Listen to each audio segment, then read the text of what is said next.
Turn with me to Deuteronomy chapter 10. What we're going to do tonight is we're going to go through seminary tonight. Now, you thought that it took 3 years, but it doesn't actually. You can do it in just one short service. Deuteronomy chapter 10 sets the stage, at least the first part of it does. It puts us in orientation week for seminary. It begins this way. At that time, well, let's stop right there. At that time is talking about when Moses had come back down from the mountain where he had received from God the 10 Commandments. And that was an awesome moment, He was actually on top of that mountain watching the hand of God write. Now, Moses was pastor of a fairly good-sized church. Maybe 2.5 million people. It was definitely the largest church in the desert, we know that. And God said to him up on that mountain, Moses, you better get back down the mountain. Things are not well. And he heads back down the mountain, and sure enough, there they are in various stages of debauchery, dancing around that golden calf. We still do that today, by the way. If money's involved, hey, here we come. Now, this is the at that time that he's talking about. And he's reminiscing, in a sense, with the children of Israel. He's telling them some things, reminding them of some things they must remember. They must know if they're going to succeed in the promised land. So he says, at that time, the Lord said to me, hew for yourself 2 tablets of stone like the first, and come up to me on the mountain. Take 2 tablets and see me in the morning, is what he said. It's the original prescription. Everything's in the Bible, And make yourself an ark of wood. Now, we know that this will later become what we call the Ark of the Covenant. And I will write on the tablets the words that were on the first tablets which you broke, and you shall put them in the ark. So I made an ark of acacia wood, hewed out 2 tablets of stone like the first, went up on the mountain, having the 2 tablets in my hand. And he wrote on the tablets, according to the first writing, the 10 Commandments, which the Lord had spoken to you in the mountain from the midst of the fire in the day of the assembly, and the Lord gave them to me. Then I turned and came down from the mountain and put the tablets in the ark which I had made, and there they are, just as the Lord commanded me. Now this sounds like, okay, so he's just marching through some things here. But something is missing. Something that really provides our first year of seminary, something incredibly important, is left out here. You see, the second time that Moses went up on that mountain, something I feel more important than the law was given to him. The second time he went up on that mountain, God revealed to him his very nature. He described his name to him. He told him, this is what I am like. Why didn't he say it here? Why didn't he go back through it? I think I know.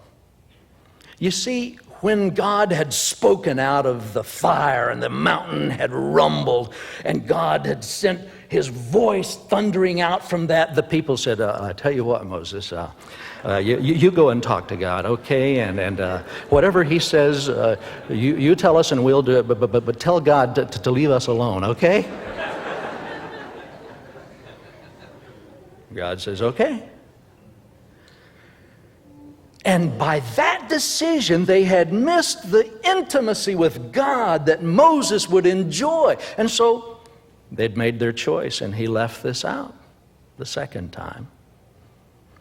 Now, I tell you this because one of the things that I hope you will do is, if there happens to be anyone here who has said, God, leave me alone, unsay that tonight, will you? Say, God, those were wrong words. Mess with me. Deal with me. I want to know you. I really want to know you. Well, we don't want to be like they were, so I want us to go through what they left out. Because this tells us exactly what God was like. And if you're your first year of seminary, you need to settle your theological base. Know what God is like. So what I'm going to do is I'm going to share with you now what Moses left out. And I'll march through it, and then I'll come back, and I want you to respond. I'll say it, and then I want you to repeat it back to me, because it's very important, if we're going to go through seminary tonight, that you learn it. On that mountain, God described himself and said he was the merciful and gracious God, long-suffering, abounding in goodness and truth. Mercy for thousands, or giving mercy for thousands, forgiving iniquity, transgression, and sin. All right, you got that? All right, we'll go back through it. I say it and you say it back to me. Ready? Merciful. Gracious. Long-suffering. Abounding in goodness. Abounding in truth. Mercy for thousands. Forgiving iniquity. Forgiving transgression. Forgiving sin. You did it. That's great. Now you know what God is like. Now, frankly, that's more than most seminary graduates know, so congratulations. But just to make sure that you've got it, let's go through it once more. Ready? Merciful. Gracious. Long-suffering. Abounding in goodness. Abounding in truth. Mercy for thousands. Forgiving iniquity. Forgiving transgression. Forgiving sin. Great. Now, we've settled our first year. You've just finished first year. You know what God is like. And let all of your understandings be guided by that knowledge of what he is like. See, I've known people who really didn't understand, and yet they still would try to, shall we say, proclaim his word without understanding what he was like. Maybe they got their view of what God was like from Hollywood, and of course they would let us think that he is this white-haired old man who is basically quite irritated, sitting somewhere up on a cosmic rock, just waiting to find a human being. There's one. Ha! Zap! Got him. And so they minister out of that. But when you understand what he is like, then you want to flow with grace and mercy. You want to flow with compassion, with long-suffering. You want to flow with abounding goodness and love. You want to be one who extends mercy to thousands. You want to be a forgiver of iniquity, transgression, and sin. And it flows from you. So now we move to our second year. Now in your second year, you find out, what do you do with this now that you know it? Fortunately, God tells us.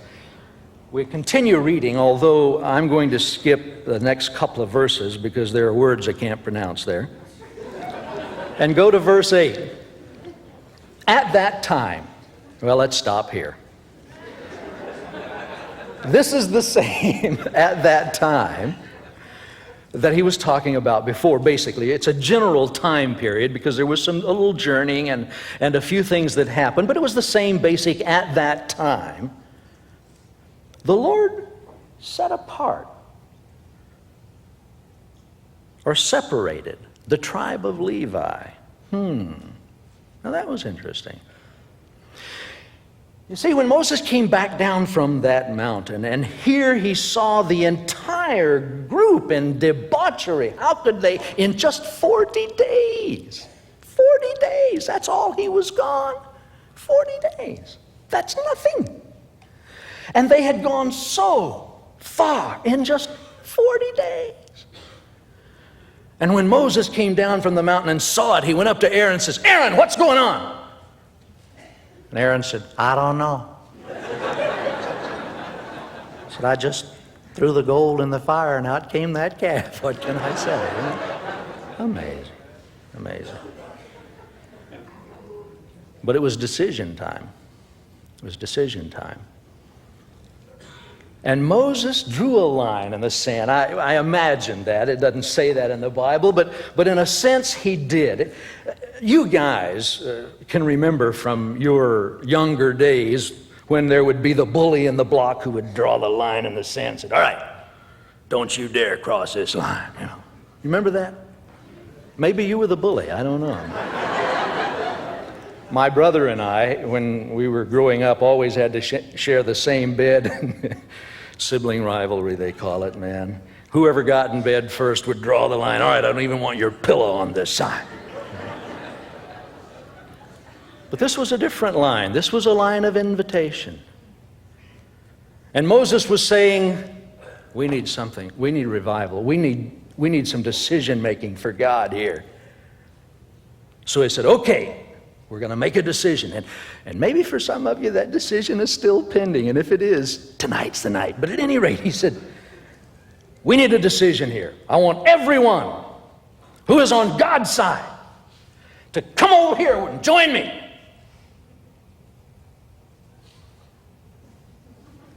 Come on. Oh, come on. And after a while, apparently, maybe a few sort of made their way over, and then a few more, and finally, when it was finished, only a small group arrived. And they were all his own family, the tribe of Levi. So God separated the Levites that night, and he said, okay, I can work with them. I will separate them. I will consecrate them. I will set them apart. Now, from that moment on, they were the priesthood.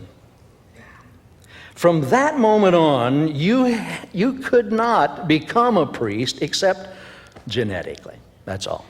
You had to be born into it. You could not say, I feel called to be a priest. Didn't matter. You couldn't say, I like that work. I want to do that. Didn't matter. You had to have Levi genes or you weren't even eligible. Sorry about that.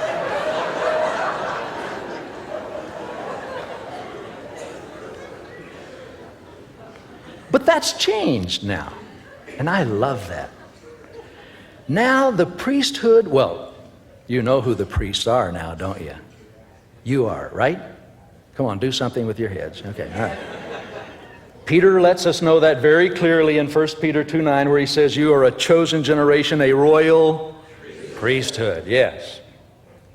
Now, what do you do as a priest? Well, he tells us. That's the nice thing about it. That he set apart the tribe of Levi, and notice the first thing they were to do here, to bear the ark of the covenant of the Lord. Can you say that? To bear the ark of the covenant of the Lord. That was job number one. That's not a difficult job, is it? I mean, we can do that. Now let's talk about this ark, see what we are carrying here. If you ever had a chance to see it, which would be unlikely, but at that time at least, the most prominent feature about it would be the mercy seat. On top of it sat the mercy seat. It overwhelmed everything else. If you saw it, that's probably what you would notice most of all. The mercy seat, the place where that annual sacrifice was, where the dwelling presence of God was. And they gave the word Shekinah to try to, not a biblical word, but a good word nonetheless, to try to explain that dwelling presence of the Lord. So everywhere that mercy went, the priest carried it. And it was the most prominent feature. And if mercy didn't go anywhere, it was because they didn't carry it. The same is true today, folks. That's a priestly job. If mercy arrives, we carry it there. God has appointed us to carry His mercy wherever we go. In fact, it should be the most noticeable thing, the thing that covers everything else, that overwhelms everything else, the thing that people, when they see us, they see it first. I'm afraid that doesn't always happen when people see me. They don't necessarily think, all right, here comes mercy. Yeah. Sometimes when us Christians arrive, that's not people's first thought, is it? And I can understand why. I go back to my early days, of which I am so grateful there are no tapes in existence. And there was a time I thought that my job was to skin sheep. Jesus said, I didn't come to the world to condemn the world, and then Gayle said, all right, I'll take up the slack for you then. And I worked on it. I studied guilt. That was the important thing in any sermon, see, was a guilt section. And I gloried in people crawling out, hoping that lightning would not strike them before they got home. And when people would see me after a sermon, and if they said, oh, that was a great sermon, Pastor, I feel so bad, I'd feel so good.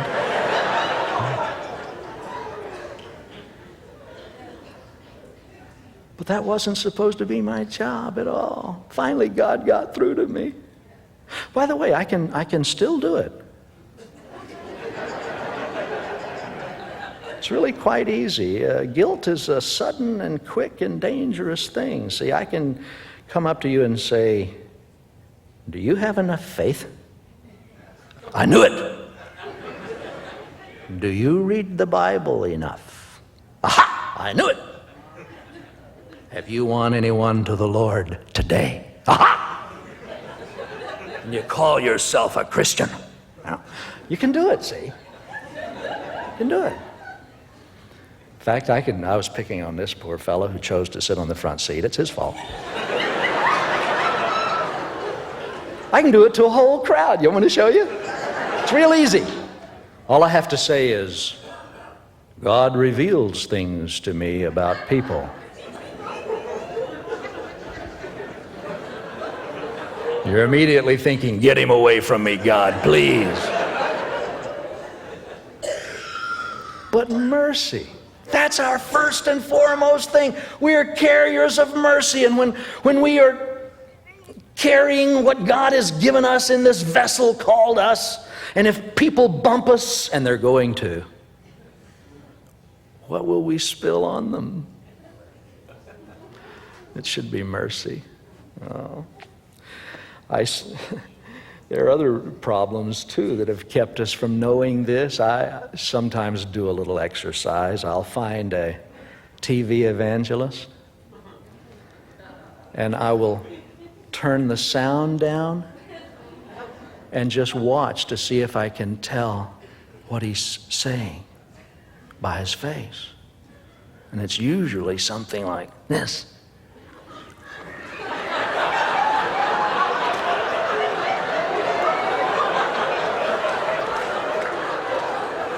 Then I turn the sound back up and discover he was saying, I want you to know God loves you. All right, thank you. I'm glad you made that clear.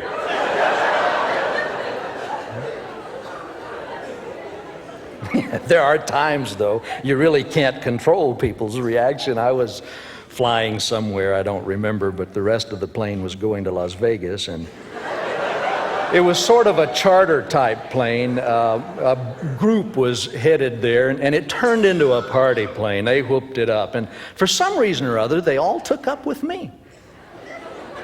So I kind of whooped with them, you know. And when it settled down and I got up to go to the back of the plane, the ringleader called me over and said, hey, mister, come here. I said, all right. He said, what do you do? I said, well, I tell you, I think I have more fun than anybody in the whole world. He said, I believe that. I said, I go all over the world teaching people about the nature of Jesus. And he went, oh my God. He said, you just ruined my weekend. I said, what did I say? Well, you said that name Jesus. Now I'm going to have to think about this. He said, I'm on my way to Las Vegas looking for women, and then you said that name Jesus. Now I'm going to have to think about this. I thought, oh.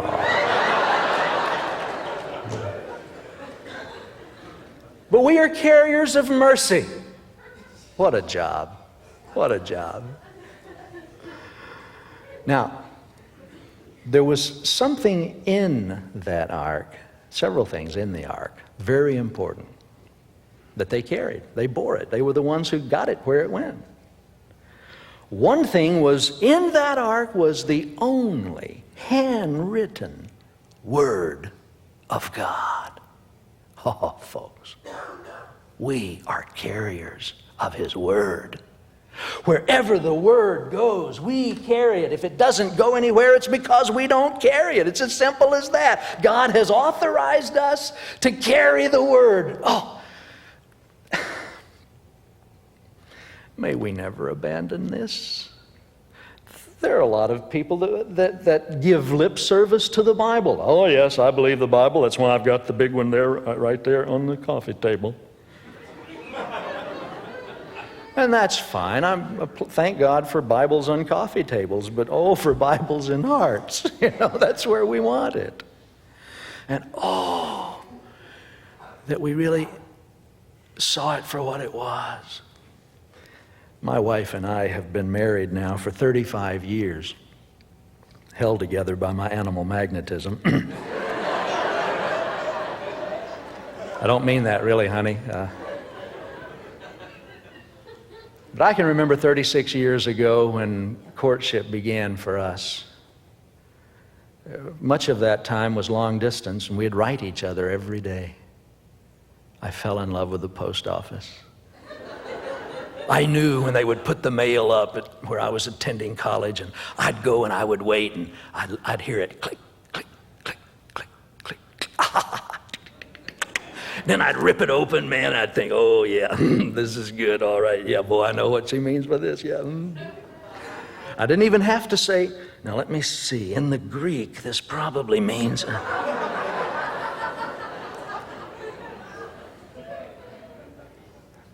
When you're reading a love letter, you understand, don't you? And this is God's love letter to us. And when you really understand what He's saying, all right, yeah, oh, thank you, Father. Yes, that's good, that's good. And you even love the begats. My wife is related to the county she came from. We take the newspaper still from that county. And she's constantly pointing out, that's my cousin, this is my cousin. Unless, of course, they were in trouble. And then this is... And I enjoy it. I enjoy it. I even love the begats of her. And when you see that this is God's love letter, you want to even read the begats. These are my relatives. I just want you to know that. We are carriers of the Word. Oh, the best place to carry it's in our heart. And wherever we go, it goes. And if it doesn't go anywhere, it's because we didn't carry it. Now, there was something else in that ark, a rod that had budded and borne fruit. Now, it was an interesting scene, actually, Aaron's rod. Something had occurred among the children of Israel, which you're unfamiliar with, and I hope you always will be. Dissension had arisen among the ranks. And there were some who were saying, why should we listen to the Levites? I mean, we know as much as they do. We're spiritual as much as they are. That happens sometimes. So Moses says, okay, God set it up. We'll let him decide it. You tribal chieftain, you bring me your rods of authority, those staffs. We'll put them out here tonight, and whichever one buds and bears fruit, that's the one we'll follow. Now, if you had been one of those other tribal chieftains, I know if I were one, what I would think, I'd think, We'll all be the same tomorrow. There won't be any rods budding and bearing fruit here tonight. But they didn't take God into account. And sure enough, God comes that night, looks around. Oh, good carving job there. Yeah, not bad. Oh, not bad. Then he comes to Aaron and says, "Hey, Aaron, this bud's for you." Sorry about that. I hate it when modern companies have ruined a perfectly good line, you know? Now, the thing is, his budded and bore fruit, and it was a symbol now of spiritual authority, and we take with us God-given symbols of spiritual authority. We didn't do it. Aaron couldn't say, "Look what I did." But he could only say, "Look what God has done." Whoa, as we carry it along. So spiritual authority has to do with fruit, doesn't it? Isn't that interesting? Now, in my experience of growing up in the church, I've discovered we don't always make those kinds of decisions. I'm not talking about you, I hope you know that, about spiritual authority. There are times that I've seen spiritual authority based on whoever was the loudest. Oh, he must be a man of God. Listen to that voice. Huh? I have seen spiritual authority go to those who just were the handsomest, you know.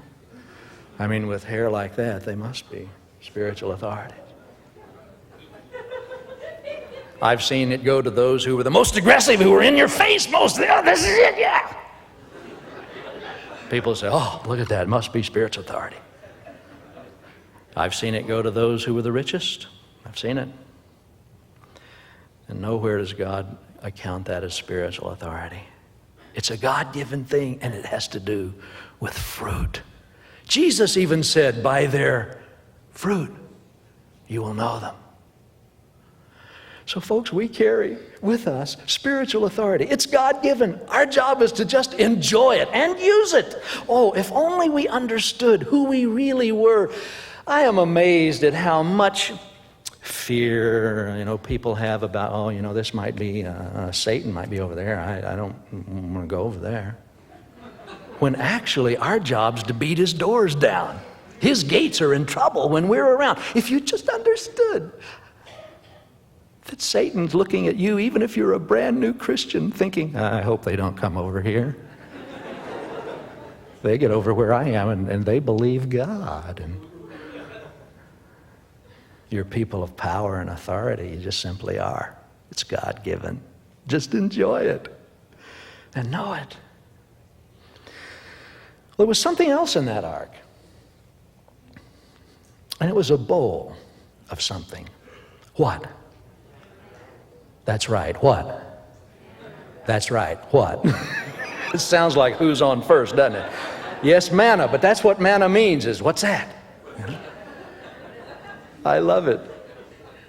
I've heard some theologians attempting to explain this manna, which was the residue of a certain plant, Well, if it were, they'd have called it residue.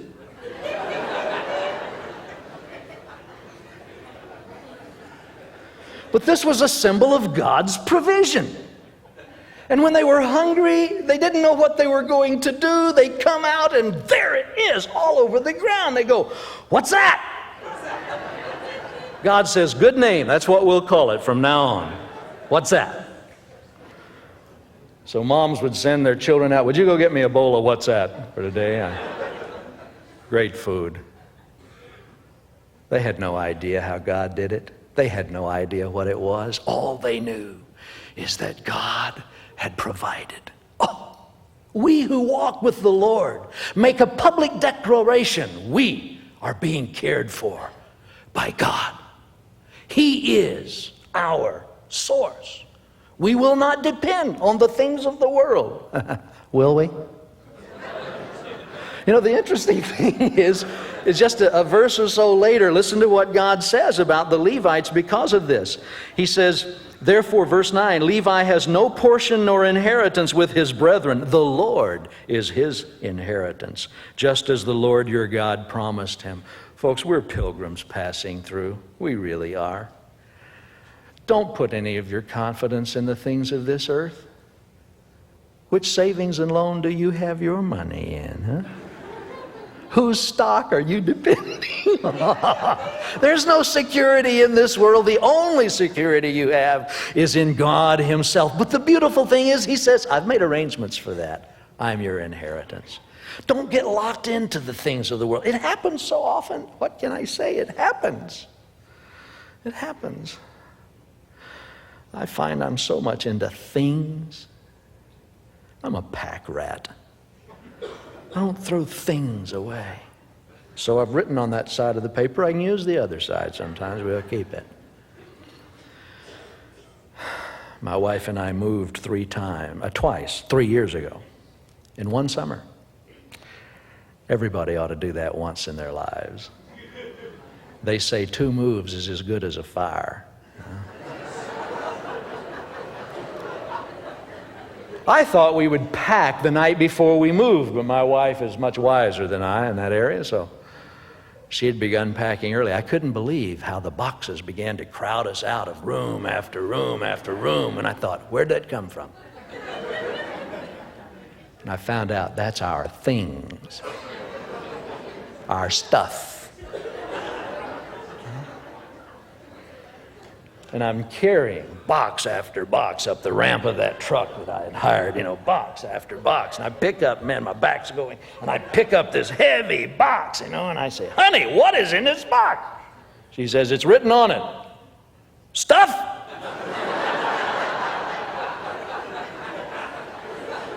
Oh, that's garage sale stuff. We'll sell it for 50 cents when oh man, I'm killing myself. And I realize that is a parable of the worthlessness of my stuff, which I carry with me everywhere I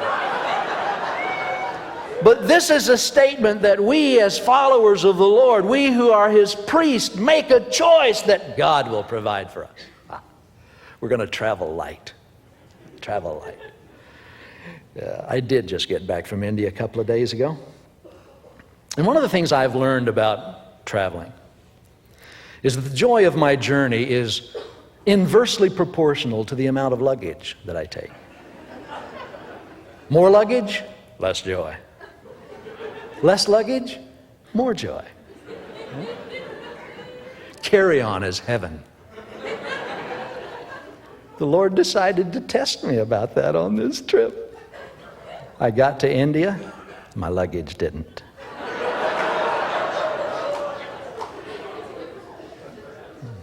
For 1 week I was in India without my clothes. And I heard the Lord chuckling. But you know what I discovered? I could do it, and it was fun. I didn't have to worry about whether it made it. I knew it didn't.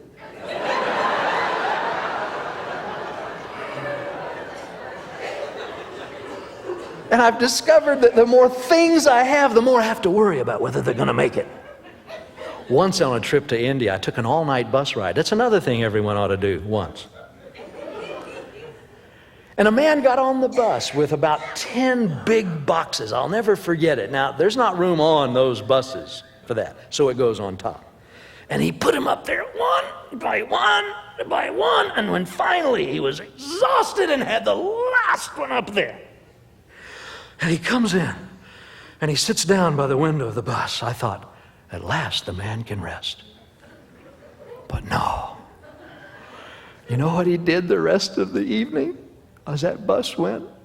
He had his head out the window. 1, 2, 3, 4, 5, 6, 7, 8. Counting boxes. He couldn't rest. And when the bus would stop and someone would get off, he'd watch them real close.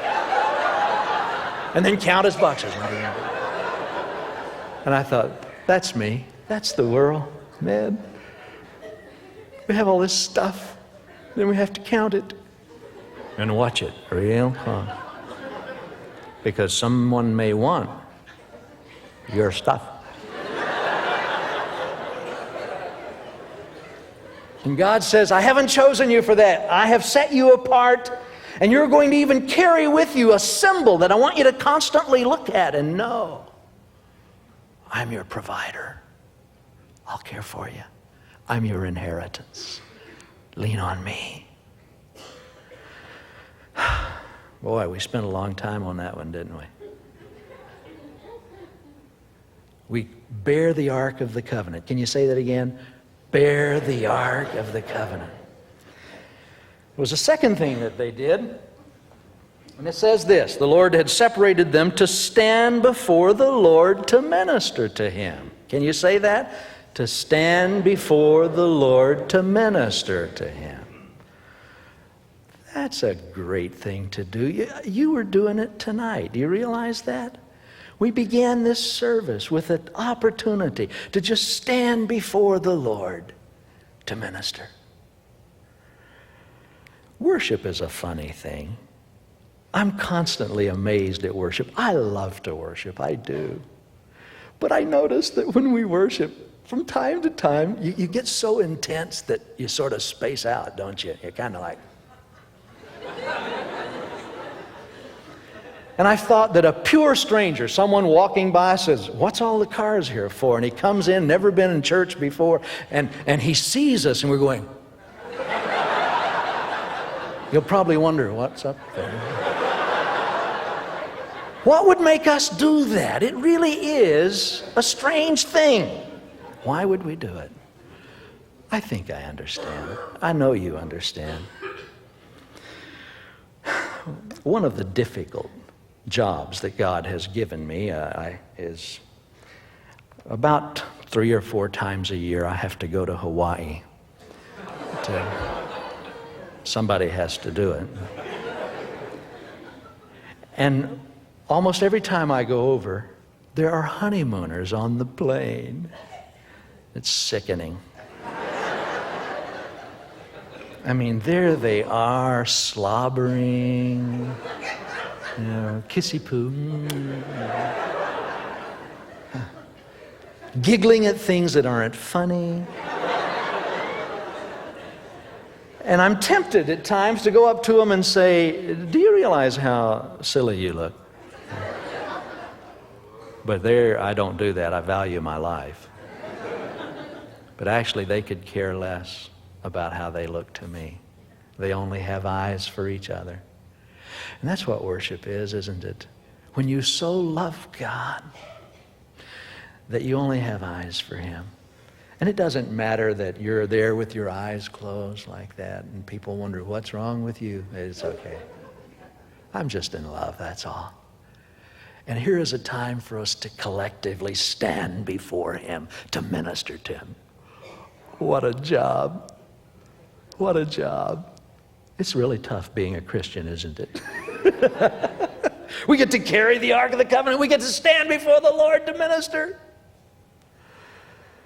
And then there was a third thing that they were supposed to do.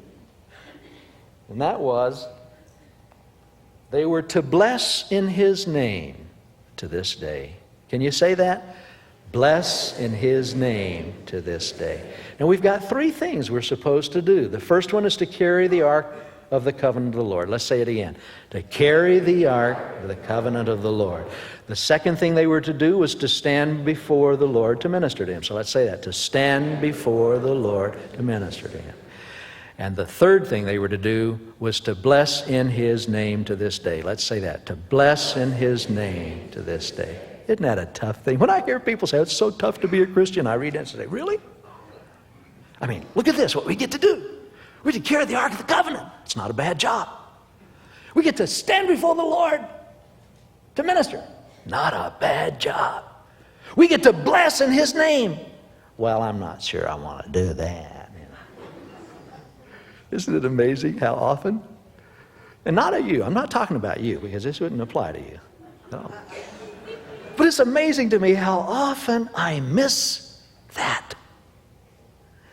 Because what can I say? It's as if I felt that the Lord had chosen me to go around and hunt problems.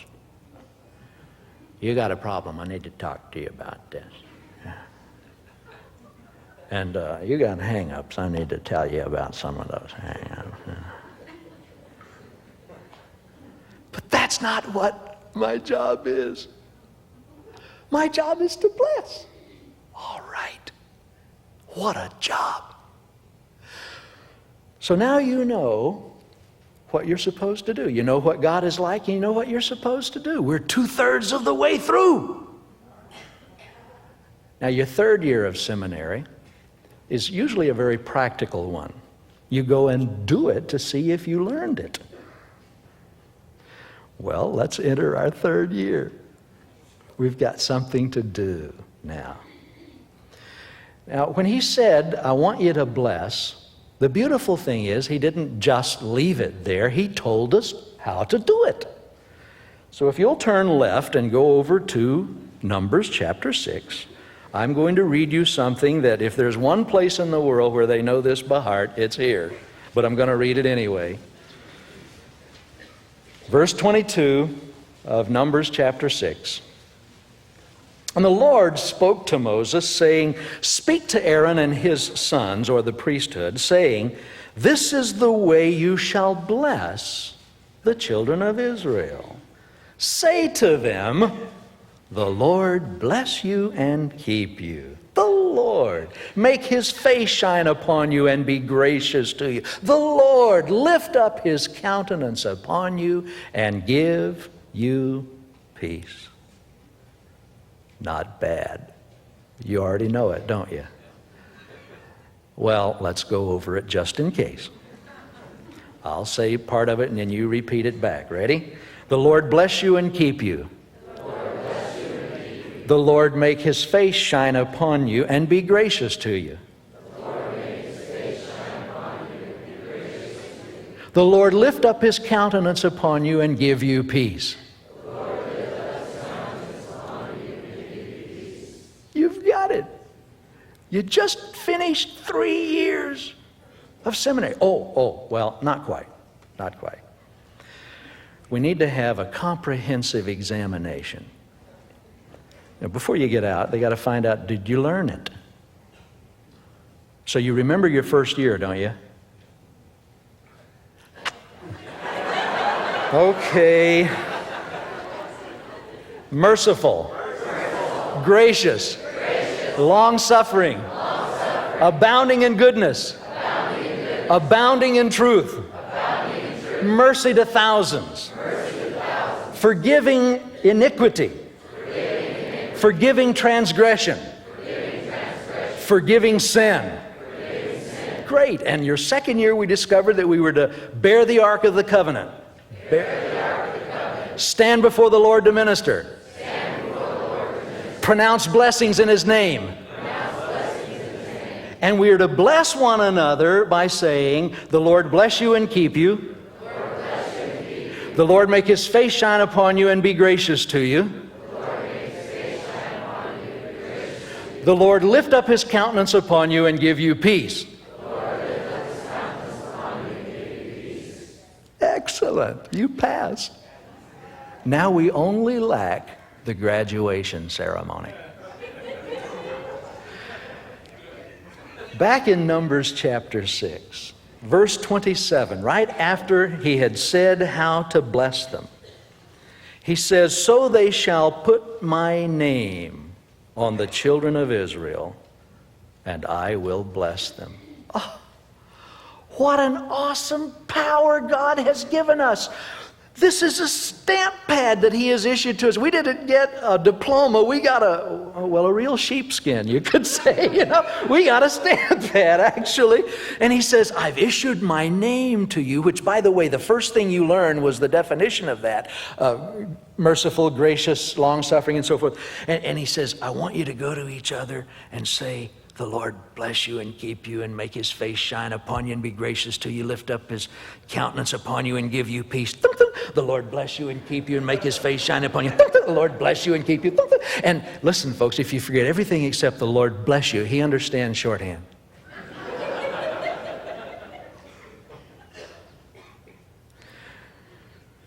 Now, normally we sing this, but I'm not going to let you sing it tonight. I'm going to make you say it to each other. And this will be your benediction, because it's going to take you some time. I want you to take your stamp pad and go to people and say this to them personally. The Lord bless you and keep you. The Lord make his face shine upon you and be gracious to you. The Lord lift up his countenance upon you and give you peace. Now, if you're sitting by your husband or your wife, this will probably be the first time you said it to them. You know? Usually we say, where are my socks? Well, or where you left them, you know. If your children are seated next to you, this may be the first time you've said this to them, or they have said it to you. Or maybe you're sitting next to a complete stranger. In a moment, they won't be a complete stranger. They'll be blessed by you and by God. You will put his name on each other. What a way to show that you've graduated. Now you know what your God is like. Now you know what you're supposed to do. And now we're going to do it. Well, you can't do it sitting down, so stand up.